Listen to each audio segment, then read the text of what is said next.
You're listening to Kerry Lutz's Financial Survival Network, where you get valuable information you just can't find anywhere else. To thrive in today's trying times, you need the Financial Survival Network, now more than ever. Go to financialsurvivalnetwork.com and get your free newsletter and gift. Financial Survival Network, now more than ever. Welcome. You are listening to watching the Financial Survival Network. I'm Kerry Lutz. It's the first day of August. And, well, there is a lot going on in the world. We're here with our good friend, John Rubino, dollarcollapse.com. And John, you know, when is a recession not a recession? Evidently, we're having a recession that isn't a recession, right? Which is sort of a similar question we've been asking for the last few years. When is a vaccine not a vaccine? You know, they redefined vaccine to get us to take the jab for the last couple of years. And now they're doing the same thing with recession, where a recession has always been 2 consecutive quarters of negative GDP growth. You know, very simple thing as long as you can agree on GDP growth. And we have that now. We've had 2 quarters where the economy shrank by consensus, by all the consensus economists. And because we're heading into a midterm election and the government doesn't want to admit that we're in recession, they've changed the definition of a recession to, a bunch of different factors that we have to look at holistically and blah, blah, blah, blah, blah. And, you know, the funny thing about this, it's not surprising that the government's lying about it, but all the big tech fact checkers, quote unquote, have switched gears, you know, and they're all agreeing with the government, and they're fact checking people who say we're in recession and calling them disinformation purveyors now, even though, you know, everybody knows what a recession is. You know, it's there's film out there of every past president and even Biden himself and the head of the Fed currently saying that a recession is 2 quarters of negative growth. So anyhow, it's just one of those silly things. I mean, the economy is what it is. It's shrinking slowly and probably will shrink another quarter at least, because we're getting a lot of really serious negative indicators right now that will probably translate into slower growth. So we're in a mild recession right now. And the question is it a recession, but will it be a deep recession? And the next couple of quarters will tell the tale there. And I think there's a good chance that it gets much worse from here. I think arguably we've been in a recession for quite a while already. Well, Kerry, you know, when they start fiddling with the inflation statistics, exactly, they can mask it. Because if they say inflation is low enough, then the economy, then the inflation adjusted growth is close enough to nominal growth that it's positive, and you know all that. So if they've been lying about inflation, which they have been, growth has been much slower than they've been reporting. So yeah. So well, I mean, I guess we'll leave it to the fact checkers. Maybe the government shouldn't be in the recession calling business anymore. Maybe the fact checkers should figure this out for us.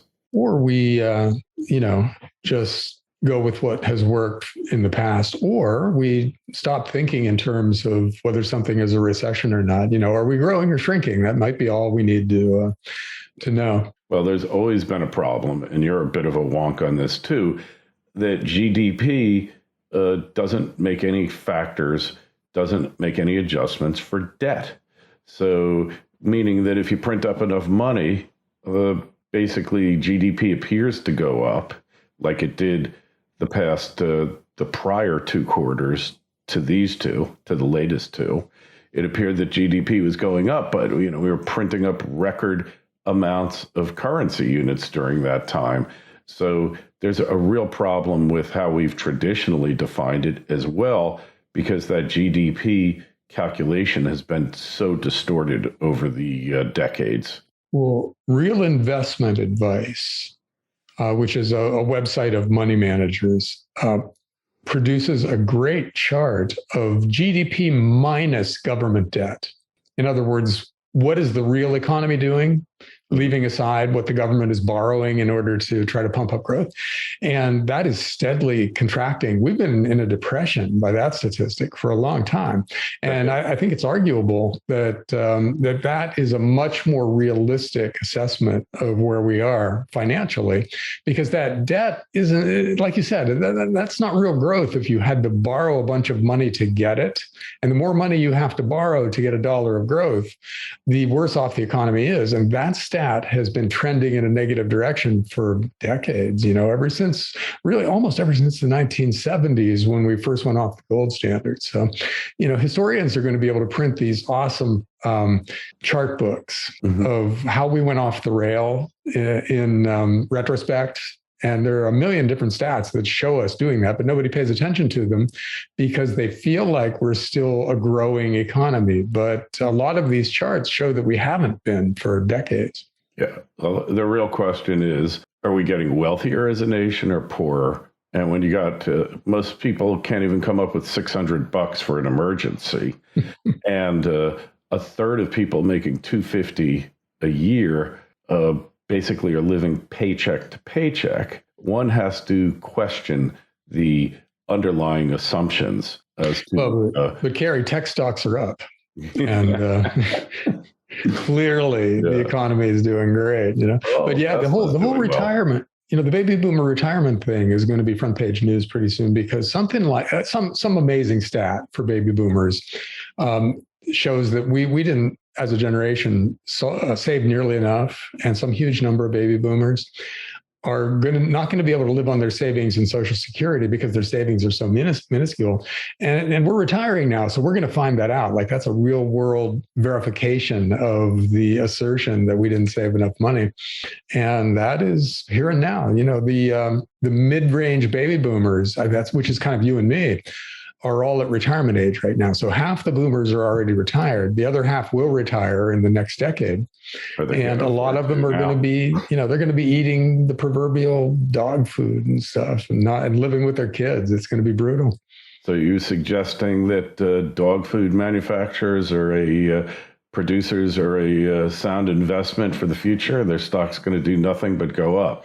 That might be a play for the next decade. The dog food play. Mm-hmm. Hey, well, all I know is now I am on Medicare, so I can finally afford to be a hypochondriac, John. Nice, Kerry. So go get those knees and hips done right away, so we can play pickleball. Whether they need it or not, I can afford it. So that's the important thing here. All you need is a doctor who's willing to turn you into a bionic man, and you can just go for it. I'm sure I could find at least one down here in Florida, right? Yeah, find the guys who are orthopedic surgeons and plastic surgeons, and they're doing a brisk business right now. Oh yeah, definitely. So is Pelosi going to Taiwan, or is she not going? Is she going to take a slow boat to Taiwan? What's the deal here? And you think China will really shoot her down? I mean, there's a lot of people that wouldn't be upset over that. I mean, I don't think it's a good thing by any stretch. Don't get me wrong. But she's not Kerry, popular. It would be a bad thing, because then we'd have to kill a bunch of Chinese. We'd have to kill a bunch of us. They just shot down Nancy Pelosi's plane and left it at that. It would be on balance a good thing, I think. But I think the secondary effects would be negative. Can you believe how stupid the guys in charge are? We pick a fight with Russia to where, we're sending over weapons that the Russians are actively trying to destroy. And probably there's a lot of U.S. advisors attached to those weapons. So we're on the verge of a shooting war there. And that wasn't exciting enough. So now we're going to do the same thing with China. We're doing something where they're saying that this is a red line for them, that they, no matter what we think of it, they take it very seriously. They consider it existential. And that if we send that senior of an official to visit Taiwan, that they're going to do something that is commensurately serious. And they haven't said what it's going to be yet, but they're kind of implying they're going to shoot down our plane. and we would obviously respond to that. And, it seems like, and I know this seems crazy, but it seems like with the midterm election coming up, that our government actively wants a war to distract people from their own domestic mismanagement and maybe to give them an excuse to cancel the midterm elections. And that's a really extreme charge, but it's not clear what other logic there could be to any of this. Why are we picking fights with nuclear powers? And why are we doing it so urgently? There was no occasion that demanded that Pelosi get on a plane and fly to Taiwan. She's just doing it apparently because she feels like it. And there's a Twitter meme out there about Pelosi calling her husband and saying, "Okay, it's time to short the semiconductors now. We're almost at Taiwan." Like they're trying to create a short play for their family because they only have like $180 million. They need to get up to the extra comma into the billion range, and shorting the semiconductors just as we pick a fight with China over Taiwan might do it. Yeah, I don't quite see what is to be gained from her going there, but I guess they have something on their mind. And on the other hand, why should China say you can't send somebody to Taiwan? That doesn't sound right either. I mean, is it worth risking a war? Probably not. But the idea that they think they can dictate what government officials from the U.S. go there or not is definitely off base. But hey, in other news, interest rates are plunging. How can this be, John? We got inflation at near record highs. We've got all these crazy things going on in the world. One theory, Martin Armstrong, is it's all this money coming from Europe, fleeing Europe, which means that if he's correct, what does that say about the banks in Europe, that they're all basically insolvent? The piggy bank is empty.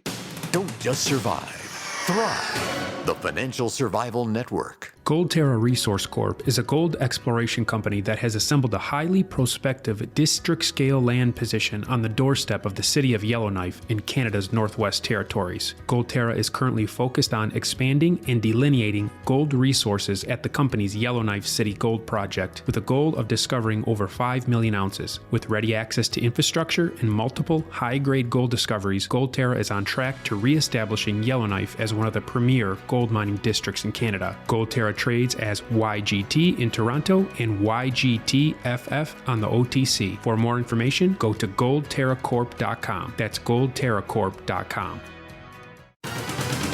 This is the Financial Survival Network, the information you need to thrive now more than ever.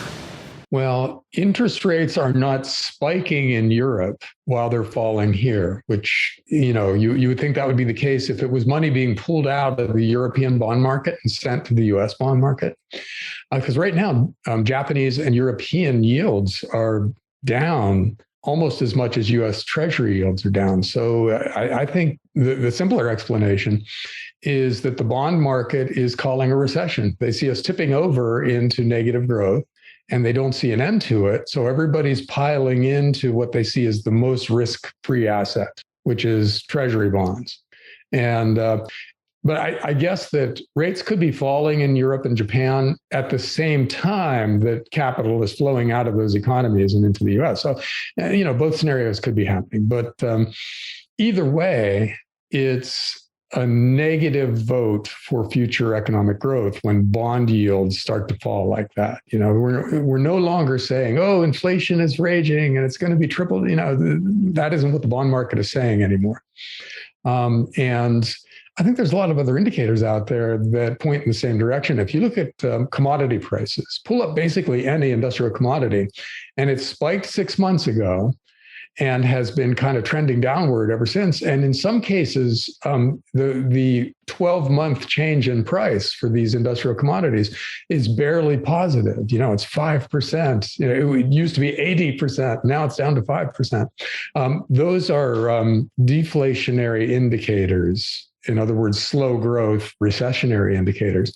And I think the bond market is reflecting that. So the question is, with the bond market going one way and the stock market going another way, which is going to end up winning? And we'll see when big markets diverge in that way, then one or the other has to be right. And I think corporate earnings might be the thing that tells that tale. In other words, the rest of the companies that report here, will they have great earnings or horrible earnings? And if they have horrible earnings, that bolsters the story that we're falling into a deeper, more serious recession going forward. And, I think there's a lot of evidence for that too, because a lot of companies are laying people off. What was the Amazon stat just lately? It was, I don't want to get it wrong, but it was something like they just dumped 10,000 people or 100,000 people or some big number that even for Amazon is serious.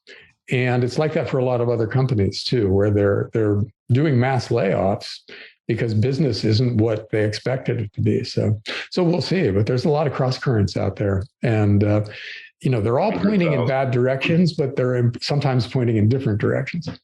They just shed a record 100,000 employees. Okay.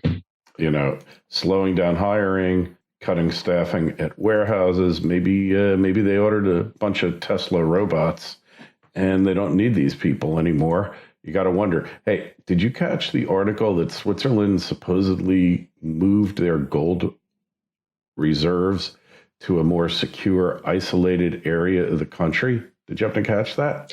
I didn't see that, but it makes complete sense. Europe is turning into a mess. The Italian government has fallen, probably going to be replaced by a coalition of their far right parties who have never ruled together since World War II.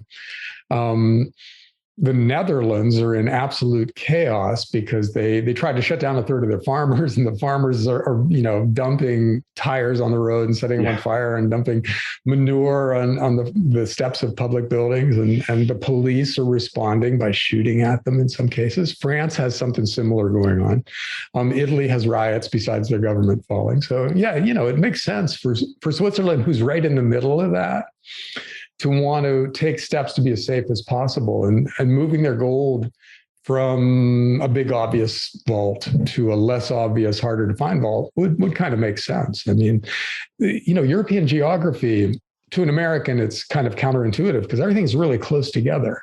So trouble in France isn't trouble in another country for Switzerland. It's trouble right there over the border, 50 kilometers and you're in France. And so it's understandable that they would want to, because they're always neutral in political chaos, they want to be as safe as possible. Yeah, this is true. Well, housing sales and prices, getting back to the economy, are tanking, although, not in every state. Most of the states where they're tanking, a lot of them are the states where people have been getting out of Dodge and moving to less taxed, more free states. But obviously, that's not a good sign either. Well, that was always the weird piece of the demographic puzzle. People are pouring out of California and Illinois and New York, to the extent that you can't even get a U-Haul trailer in California because they're all in Texas waiting for somebody to drive them back, and nobody's doing it. But why were California, for instance, home prices still rising in the face of this exodus? You would expect Florida and Texas home prices to be soaring as all the new Californians come in with their California millions and try to bid up houses there. But why aren't houses falling in price commensurately in San Francisco, which has turned into a hellhole, right? Nobody in their right mind would move to San Francisco right now. And yet Bay Area home prices are still way up. But if they're falling now, if that's where they're falling, that makes logical sense. That's the way it ought to be, given demographics, the way they're evolving. So, however, can the economy grow when home prices are falling and home sales are dropping? I don't know. It's a big sector. 25% and you'd have economy. You'd have to have other things booming to make up for housing tanking if you want positive growth. So we'll see. But that's one more deflation recession indicator that is flashing red right now. Hey, and finally here, there was a $10 million settlement in Chicago over mandatory healthcare worker vaccinations. I wonder if this is going to be the first of many. you gotta feel for these companies, because the government basically, in a lot of cases, forced them into imposing vaccine mandates on all their workers. They lost a lot of workers they didn't want to lose. They've been struggling with labor shortages ever since. And now it turns out that the people they fired are able to come back and sue them for serious money. Or the people who they forced to take vaccinations in order to keep their jobs. This is a tort lawyer's dream, because all you have to do is sign up people at this point with that precedent, the settlement that has already been done. You sign them up and they're automatically going to get money, because, as you said before we went live, nobody wants to litigate this. They're going to settle. And that means if you're a lawyer, all you need to do is pick a big company, sign up a majority of the people who are eligible with a promise of free money, and then show up at the company and say, okay, we're willing to settle this for $20 million, of which we get a third. So this must be a real conflict, real dilemma for the tort lawyers of the world, because they're a big Democrat constituency, right? So they're kind of crossing their party by doing this, but I think they'll still do it, because I think money is more important than political loyalty to the typical lawyer. It's only money. And look, these hospital chains have made billions. Now, many of them are nonprofits, so you don't really see their reports, but they've gotten billions and billions of dollars. At the same time, the workers that complied, what was their reward? They got paid a little bit more during the pandemic, but then now, evidently, there's a lot less patients. The patient census in these hospitals is down, at least in Florida. I know this for a fact. I know several people who are now in part-time status, nurses, working 2 to 3 days a week instead of 4 and 5. So they got doubly hit here. They would have been better off just not working and joining the lawsuit, I guess. Well, and the people who complied are apparently keeling over in huge numbers out there, So that's sort of a separate lawsuit. Yeah, that we don't know about, and we can't pass judgment on, because we're tech overlords. Yeah, Kerry, I'm sorry. I don't want to get you kicked off. Yeah. Remember, Rumble is growing now. There was a Washington Post story about how Rumble is growing like crazy, and it's a legitimate competitor of YouTube now. So if I got you kicked off, you got a new home. Don't worry. Right. Well, let's not get down to that. We might have to do some creative editing here and a little strategic bleeping, John. But I think all of you out there understand what we're talking about. This is a big issue. And look, even if they're 1,000% safe, the vaccines, that won't stop the trial lawyers from piling on, looking for a big payday, because anything is fair game. Whether it's your Tesla or your toaster oven or drug companies, they're all fair game. So that's our litigious society in this day and age. So I'm going to work on the editing in this thing. And hey, make sure you go over to dollarcollapse.com. You can actually read about this without it being edited to comply with community standards that who the heck knows. They change from day to day. But I do think it's interesting, John, that the definitions, everything is in flux, whether it's, drugs definition or recession or whatever, inflation. It's all transitory anyway. So what are we worrying about, John? Kerry, don't forget woman. We're working on a definition for that, but we don't have one yet. Oh, God, you're really trying to get me talk. I know. In any event, go over to dollarcollapse.com and financialsurvivalnetwork.com. Sign up for your free newsletters, and you can get the uncensored truth if you come to those sites directly. And we'll work on making this edition of Financial Survival Network with John Rubino. We'll work on it, make it compliant in some way that we hope will please everyone. John, I just might put this up on Rumble anyway and say the heck with it. I'm beginning to think maybe that's the best thing to do. All right, John, we will talk to you in a couple of weeks. You be well. See you, Kerry. Happy travels. Thanks for listening to Kerry Lutz's Financial Survival Network, your solution to today's trying times. For the latest, go to financialsurvivalnetwork.com. Financial Survival Network, now more than ever.